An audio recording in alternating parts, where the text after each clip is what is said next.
Hey guys, it's been a while. It's Dana here. I have finally got round to getting the camera out to do a video to update you guys as to where we're up to and what's going on for us.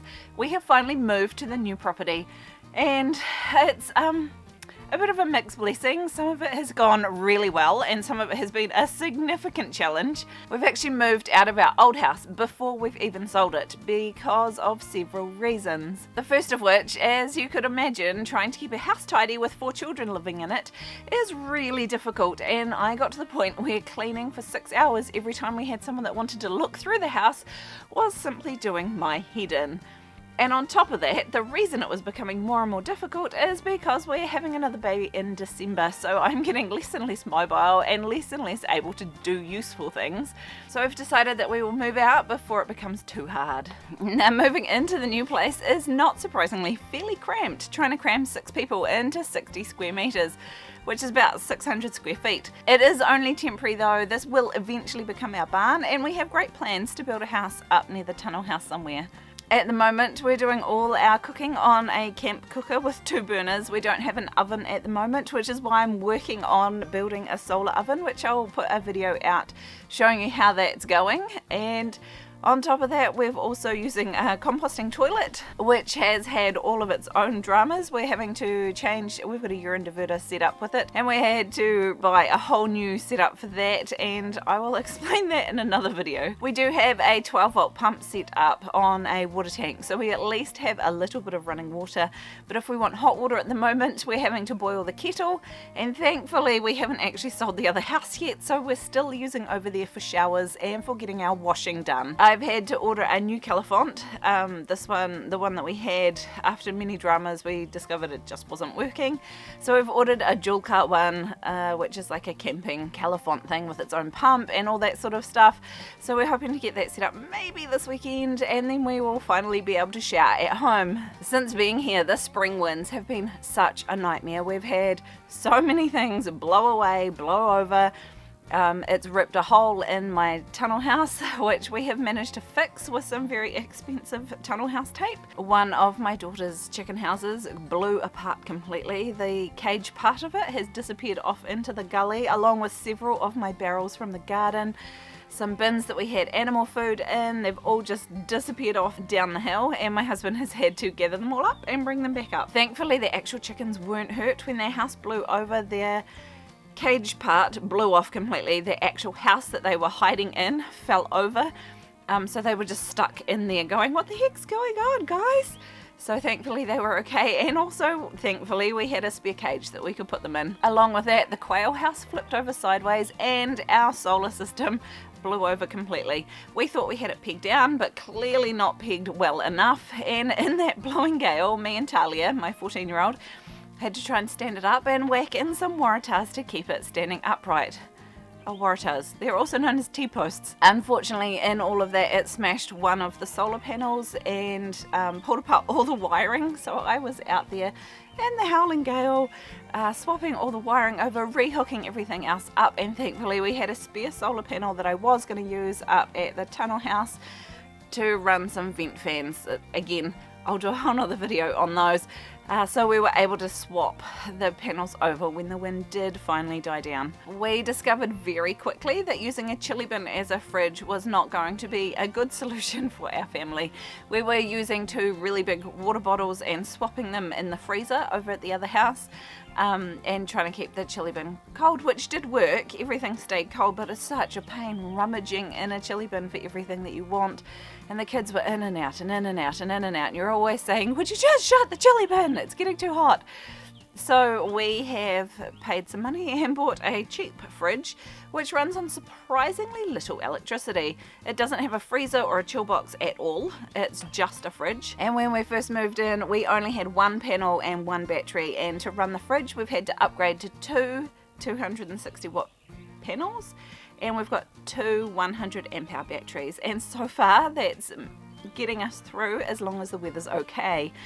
We do have a generator that we can run if we need to, and we have had to do that a couple of times. But in the week where everything went wrong, of course the ripcord broke on that as well, and we managed to shorten the ripcord and make it work, and now the mechanism's not working. So we're waiting to get that fixed as well. We don't currently have any internet here other than what we can manage to pick up on our phones. The boys manage to con me occasionally into watching a couple of cartoons on my phone, but for the most part we've been kicking them outside, trying to make them do other things. However, my business is all online, so we do need some kind of internet access here. There's a local guy that supplies it, and he's got sort of a network that he's slowly building around the place. So he just needs to install another repeater on the hill over from us, because everything around here is either massive forestry or hills. So it's a bit of a challenge to be able to actually get the signal to where the barn is. However, he's quite confident he can do so, and hopefully it will be done by the end of the week. One of the other big challenges is one of my daughters, Chloe. She has got a bearded dragon known as Smaug. Now, bearded dragons are naturally desert animals from Australia, and they need to be kept quite warm. Unfortunately, we can't be running her heat mat on our tiny little solar rig. So we are sort of jerry-rigging a surprising number of little bits and pieces that seem to be working quite well. This morning I popped her on a hot water bottle, and that warmed her up and got her up and running for the day. Later on today, I will bring her up to her cage that we have put in the tunnel house, which she loves so much. This is her grinning. She really enjoys it being here, and she doesn't much like being picked up when she's been in here. She's kind of like, leave me alone, I enjoy it. And at the end of the day, it's still too cold in here overnight, so we're taking her down to the house in her aquarium house, and it's right next to the fire. So we get the fire going in the evening and warm her house up so she's nice and toasty.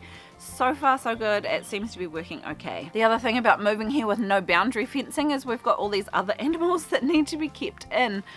So portable electric fencing and those portable little solar chargers have been so helpful.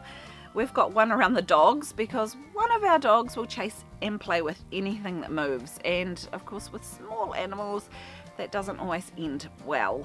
So we've got the dogs in one at the moment until we've got some decent fencing up, and we've got the chickens in another one, and we've got another one set up for when we bring the goats over as well. Now, this windowsill in the barn is actually the perfect length for all of my peppers and eggplant plants that I've got. I've started them quite a bit later than I usually start them, but needs must, and I can't have them somewhere that doesn't have enough heat. Usually I would run them on my heater propagation table at the other house, but we've left that for whoever ends up buying over there. So my tomatoes had to have a turn in the barn first to get nice and sprouted before I move them into the tunnel house. Around here they don't really get going until January anyway, so I've got plenty of time to get them to a good size before I can start expecting fruit off of them. Now, usually I sow my pumpkins in September and plant them out in mid to late October. But in my tunnel house I have had a rat or something, and I've actually planted these 3 times now, and I've had to move them down into the barn where there are no rats or mice, because somebody keeps digging right down through the middle and eating the seeds out, which is doing my head in, having to replant it 3 times. Another challenge here is we're surrounded with wildlife, and there are a lot of birds, which is brilliant but terrible for my garden. They're digging it up left, right and centre. At our other house, the whole thing is bird netted off, but this one is just that little bit too big to be able to do that. So I've had to come up with a way of putting hoops over the beds and bird netting over those that doesn't blow away in these horrific winds we've been getting. I think I've finally come up with a solution, and I'm just going to check them out today, and if it's worked, I'm going to do a video to show you exactly how to build a windproof bird netting tunnel. In the tunnel house, the tomatoes are doing really well. I finally got them transplanted out. I'm fairly certain we're past our last doozy of a frost, and even if we haven't, I think the stuff in the tunnel house should, in theory, be okay. I do have a few spare tomatoes just in case, but the ones that are growing in the ground, I planted them out last week, and they're doing really well, so I'm really excited to see how they go this season. I haven't got nearly as many in as I planted last year. I think I've got 70 that I've put in the ground this year, and I've put them all on the side that I know the soil was not contaminated. If you missed my story about contaminated soil, check it out, I'll link it up here for you. But excitingly, I've been applying lots of humic and fulvic acid, just watering it in over since the end of last season. And I've got a couple of tomato plants here that did absolutely terribly last year. They were clearly contaminated, but not to the point where it killed them. And they've got perfectly healthy growth growing now. And same with this pepper. This is a perennial pepper known as rocoto, I think, Rocoto. And apparently it's a perennial here, so I've got it growing, and last year it was clearly affected by some kind of soil contamination. Its growth was all gnarled and curly and really not okay. It actually killed off several of the other plants next to it that the soil contamination did. But this one has survived, and as you can see, since I've remediated the soil, it has taken off significantly. I have high hopes for the side that was quite severely contaminated last year, but I'm actually just going to plant corn on this side, and I've got some beans, which a friend gave me the seeds for. They're like a pea-shaped bean that you use dried, I believe. So I've got those, and they're coming up, which is exciting to see. They're not being affected, which I think if the soil was still contaminated, they definitely would be. And the other thing I want to grow along that side is melons, which I've got a few that have sprouted. So I've never had very good success with melons. We'll give them a go. I do have a couple of pepper plants that have survived the entire winter, so I'm going to leave them to grow as well. I'm hoping that they'll take off. My experience with keeping peppers over the winter is that they tend to be a bit slow to get started. They don't seem to have that same vigor as starting them from seed every time. So I'll see how these go. I've got a jalapeno, and I'm honestly not sure what these other three are, but we'll wait and see. They're obviously something I wanted to grow last year, so hopefully they'll be good this year. Now, with a baby coming in the middle of our summer growing season, I am trialing putting down some weed mat for a few different crops. I've got some yacon, which is like a big tuber that you harvest at the end of the season, which is quite sweet. It's sweetened with inulin rather than sugar, and you can make a syrup and stuff with it. So I've got that and some weed mat. The area that I'm going to be putting the pumpkins and squash in, we are emptying out the old goat shed over at the other place. It's got a lot of manure in it. We're going to bring it over here, put rows of it down, and then cover the whole area with weed mat, burn some holes in it, and sow my pumpkins and squash in there. And I've also put a weed mat on a couple of other beds as well.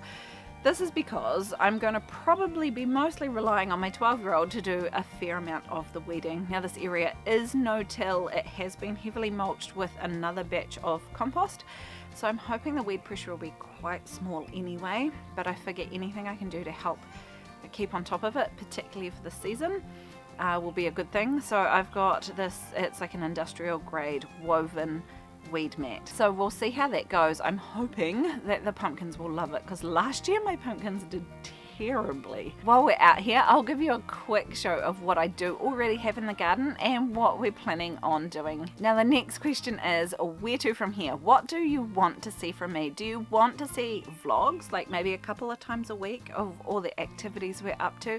Do I stick to more informational how-to content? Do I do a mixture of those?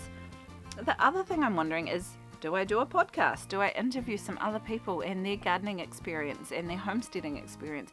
Tell me what you think I should get up to in the comments down below. Obviously, I'm going to have a baby at some point, but I don't want to let this channel fall by the wayside completely. But I am also open to options about what would serve you guys the best. In this garden, we've got some early peas, we've got some broccoli that's going to seed, and a few onions along the front. This is the first iteration of trying to keep the birds off, and these hoops keep collapsing. They're just some hose with some thick wire between them, and it's not working very well. On the upside, my carrots are starting to sprout. You can't see them in there. And some lettuce along the bottom. Garden, we've got a bunch of peas and some more onions.